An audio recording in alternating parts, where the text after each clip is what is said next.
magandang buhay mga kosa. Pasensya na kayo, hindi na nakakapag-upload ng video natin. So may papakita ako sa inyo na bumisita sa manuka natin. Siguro naman kahit pa paano madami din sa kanya nakakakilala. Ayan, nagpapakilala ko si boss. At si boss, ayan mga kosa, so binisita tayo. Ito yung pangatlong bisita na nila sa atin, kaso nga lang din natin na i-content dahil syempre may pinag-uusapan kami mga kosa importante na gusto namin, may importante kami pinag-uusapan, no? So ulitin natin, pakikilala po natin, kami po yung magyaryabangan ng konti. Ayan. Yes. 1/4. Sa totoo lang po, ako po ay nahiram kay pare ng aking pang-impuse lang naman, pang-akin yung pang-sarili ko, pang-battlestag ko. Nahiram ako kay pare. So ayan mga ko, sa may gustong bumili sa kanya, so yung leaper hatch natin ng village, so ipinahiram muna natin sa kanya. Yes. At yung yellow-legged hatch natin, pinahiram din natin sa kanya ngayon. Yes! Ayan mga kosa, so pwede nyo abangan sa kanya ayun kasi yung manok na yun. Ipansarili yung paring kakosa, hindi pang sasarili ko. Susubukan ko sa akin kung magkiklik. Hindi tayo paparami, di ba? Ayan mga kosa, abangan nyo yan ha, yung leaper hatch natin. Yes. So hindi ako masyado mga kosa makapagpakita ng manok dahil alam nyo naman na laging stricted pagka sobrang manok na pinapakita. So hindi na natin mga kosa pinapakita ngayon yung manok. So yung mga gusto mag-add sa akin, add nyo na lang ako sa Facebook ko para makita nyo update lagi sa farm ko. Ayan mga kosa. So ano ba maganda pagkwentuhan natin, mapagyabangan natin? Okay, dito talaga, ayan, maayos talaga dito kay pare at saka more on dito yung mga super bulik niya. Ayun. Ay, yun ang malupit. Madami talaga dito pwedeng pamilya. Talaga napakadami dito ang super bulik niya. So ayan mga kosa. Maganda pati. Maganda. Sa totoong buhay nakakakalay. Nakakakalay maghawa. Kaya mo na mas maganda na habang ng ganyan. Diba? Ito ano naman sabi mo sa buhay-buhay mo ngayon? Kwentuhan lang tayo ng hindi natin kailangan script. Oo.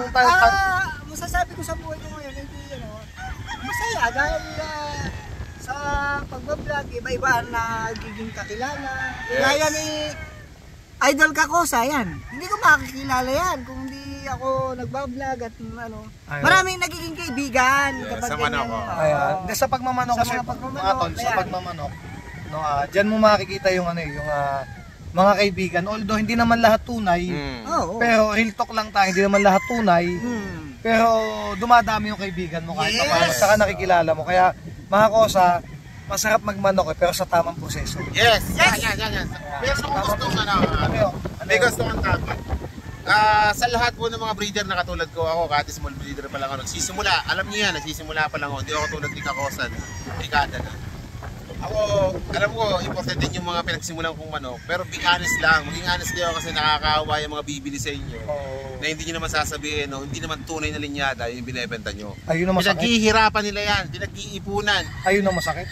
Pangkain na nila, ibinabawas pa nila para lang makabili ng pang-materials tapos lolokohin. Masakit talaga yung ganun, yung mga ganung bagay. Siyempre hindi naman nawawala doon sa iba. Pero di tayong babanggit ng kung sino man. Pero be honest lang kasi may balik po yan, yung karma alam nyo na. Kaya kahit di tayo kumita ng malaki, basta sabihin nyo lang, ibigay nyo yung tunay. Ayan. Huwag yung sa pera-pera lang tayo. Ito Hilltalk to mga kosa, wala ditong pinapataman. Kumbaga ito yung napag-uusapan lang. Yes, kasi so wala kaming minention na pangalan. So syempre lahat naman tayo may alam sa isa. Yes, So may mga ibang tao din na alam din natin yung kung ano nangyayari. So wala tayong kailangan i-mention, kumbaga maging tahimik lang tayo. Napag-uusapan lang to. Napag-uusapan lang. Tsaka ito para maganda kasi yung bago ka bumili doon sa isang tao, hilatisin mo na soap. Tama ba ako? Yes. Pero minsan kasi hindi na doon yung pinangahawakan mong yung trust doon sa tao na bibigyan ka ng tama. Siyempre minsan yun lang nagiging pinangahawakan yung trust. Kaso minsan talaga ang tao, minsan sa pera lang talaga natin yun. Ayun, masakit. Di ba nakakawa naman yung mga tipong hindi marunong tumanaw ng utang na loob. Nakakawa mga kababayan natin na mga pinag-iipunan. Diba? OFW. Tapos bibigyan mo ng hindi talaga urig na manok na gusto nila. Pucho-pucho bibigay. Wag ganun po. Chicken will talk. Yeah. Ano masasabi mo, Idol 1/4? Masasabi ko nakahingi ako ng itlog. Ang dami na akong itlog. Wala na. Ba't kailangan nyo pa mag-breed? Meron na siyang bread. Hindi ko na lang itlog. Nakakahingi na pala. So ulit natin mga kosa, pinahiram natin sa kanya liver hatch natin ng ported at yellow-legged hatch mga kosa. Pwede nyo abangan. Dahil yun naman pwede niya ibenta. Kahit pan sarili niya. Kung gusto nyo sa kanyang bumili, legit naman yon, pero ulitin namin, hindi tayo magsisinungaling. Ang pinahiram lang natin sa kanya is lalaki.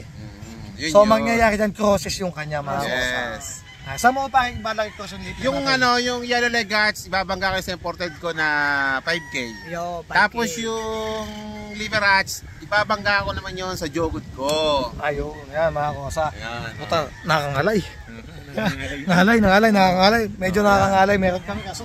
Hindi na namin Ano, may kabit. At yan, Para kitang-kita ano pa ba ka. pwede natin maging topic na maganda naman may matututunan ng ating ang subscribers natin? Ano bang maganda? So, Ako talaga, sa iyo lang muna ako Panginoong alam. Kasi Marami siyang may ikaw ang turo kapatigan. sa amin, si Kakosa. Ikaw ang kapatigan So, siya. paano Oo. breed ng manok, Oo. yan.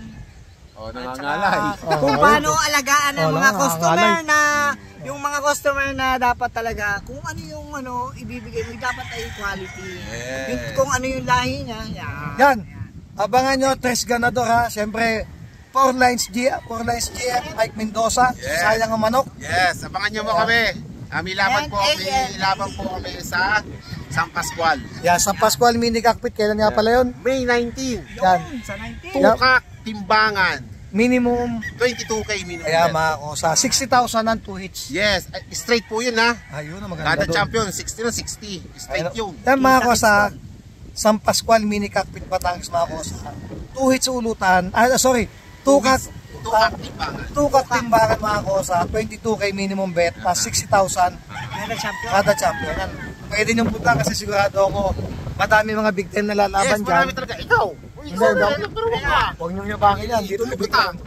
So dito kaya, huwag kayo papapunta, mayayabang lang kami talaga dito. Puros mga mayayabang. Oh. Pero may isa pang mayabang ha, si Mike Mendoza. Yan, Yan, Boss yan. Mike. Oh, kaso nga lang, Yan. hindi namin kasama, medyo busy si Calbun. Yan, tres ganador. Yan, tres ganador. Yan, test ka na tayo mga kosa. Test ka na to. Handang bumangga kahit kanino ka pa. Yan, ang gusto ko parinig sa iyo. Sayang ang manok. Pero siyempre, mas pinupuntihan namin. Hindi mo pinupuntihan. Sa mga sinabi ko na pinupuntihan. Mas maganda sana talaga yung mapalaban tayo sa mga kapwa natin nagpupunti. Yan ang Ang maganda problema dyan. nga, ang problema nga, No? hindi naman nalaban eh. Pwede natin yan. So, kumbaga, kahit minimum lang tayo sa 5-5, Oo. no? Pagbanggain natin yung mga manok natin, yung mga content creator. O, yun ang maganda. Content, diba, no, Mga sa- content creator. Maganda yung ano, maglalaban-laban yung mga magmamanok. Alam mo pare, kahit wala ako paano, sa ako nananalo pa lang kahit dyan lang sa 2 hits, 2 hits, Ang alin na 3 kamay ko. hits, 3 hits. Oh. Matuloy lang yan pre, sa totoo lang, kahit timbangan nyo noon naman, matuloy lang kahit ako'y, may lamang sila ng 30 grams, matuloy lang. Oh. Kahit lumamang sila. Ito mga kosa, ano lang to, ito yung kumbaga katuwaan. So, syempre, may mga nanonood sa ating viewers, mga fans Yes. natin, kahit pa ilan-ilan, nakakatuwa ba naman yung katulad ko, may mababangga ako na nakapwa ako nagko-content, no? Oo, Kapwa diba? ako vlogger. Di ba ang sarap nun? Kung Yes. talunin niya ako, okay lang sa akin, kakamayan ko siya. Oo. Kung talunin ko siya, di swerte lang ako, kakamay din ako sa kanya. Kumbaga yung katuwaan lang na makita ba talaga na nagkabangga si Kakosa at saka si Mike Mendoza, Mga ganun. na nagkabangga si Sayang ang Manok at saka si Oo. Kakosa, Oo. tatalunin ko yung kanya o Oo, tatalunin diba? niya ako. Masaya. Masaya. Masaya. Hindi naman to, wala tong personalan. Walang personal Manok sa to. manok lang to. Oh, yan. Madami mag-aabang ng ganong klase. Siyempre. Kasi syempre may idol sa atin. Kakaibang Hindi, pare, kasi labanan eh. plano ng Liamado, Ayan. di Boss Errol, plano ng Liamado, Palay ko. na parang magkameron ng parang, alam mo yung mobs phenomenon sa basketball okay, yun. maganda yun. Tayo naman tayo, serye. Ayo, pwede Tayo, yun. serye tayo. So yan mga kosa, pinost ko, ang sakit na ng braso ko. Kaya mga kosa yun, mga kosa ito sana doon sa makakapanood nito, uulitin ko or namin magkakaibigan na ito po ay wala po kami pinatatamaan kung sinong wala. sa Pilato. Tropa-tropa lang po tayo. Ang gusto lang sana namin yung mapasaya yung mga viewers natin Kasi, na nagbangga-bangga yung mga Content creator. iyon. Diba? Wala kaming hinahamon. Wala yun sa ganung bagay. Kung bagay yung katuwaan lang na kaya magkakita-kita mo sa sabungan, magkakamayan. So siyempre, ako sa totoong buhay ayoko na may kaaway. ako din. Ayoko yan. Gusto ko sana kasundo kong lahat, kaibigan ko lahat. No? Sana naman dumating yung pagkakataon na lahat ng katulad natin, lahat maging magkakasundo na Manok lang.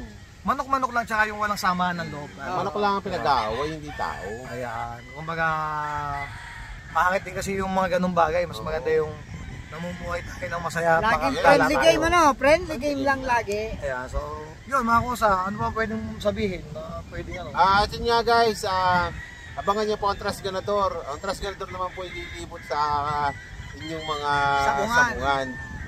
Pag may pagkakataon at may imbita na galing sa inyo, walang problema. So abangan nyo ha, magbibigay din tayo ng free ulit. Yan, yun yung sinasabi sa inyo. Kaya so magbibigay tayo, for example, Tigigisa tayo. tigigisa kami, Oo. dadayo kami ng sabungan. Sabi nila, malas daw pag may dalang babae yung ano eh. Eh? Pero para sa inyo, malay nyo, pumunta kami ng ibang sabungan, magdala kami ng 3 ulit. Sa ticket nyo, total, wala naman kayo mahita, no? Kumbaga mabigyan lang namin kayo. Iparapol dun sa sabungan, kung sino mapupunta number, hindi sa kanila mapupunta yung sa 4 lines na pulit, kay kakosang pulit, at kay sayang manok na pulit. Kaya mga kosa. Abangan nyo yan ha. Ano pa ba, wala tayo pwede pagyabangan, may yabang na tayo eh. Oo nga, basta yun ako, yun nga, shoutout sa followers ni Kokosa, at shoutout sa mga followers ko. At syempre ni Mike Mendoza. Yes, at saka ni Boss Mike. Sana po, i-follow nyo po yung kanyang YouTube at saka page. Bagong Yung page bagong natin. page ha, Yan. Kakosa. Yan. At ganoon din nyo kay Boss Mike, for Lengke Empire. Yan, maraming salamat po mga kosa. At syempre, bilang isang nandito siya, sayang ang Sayang ang manok. Yan.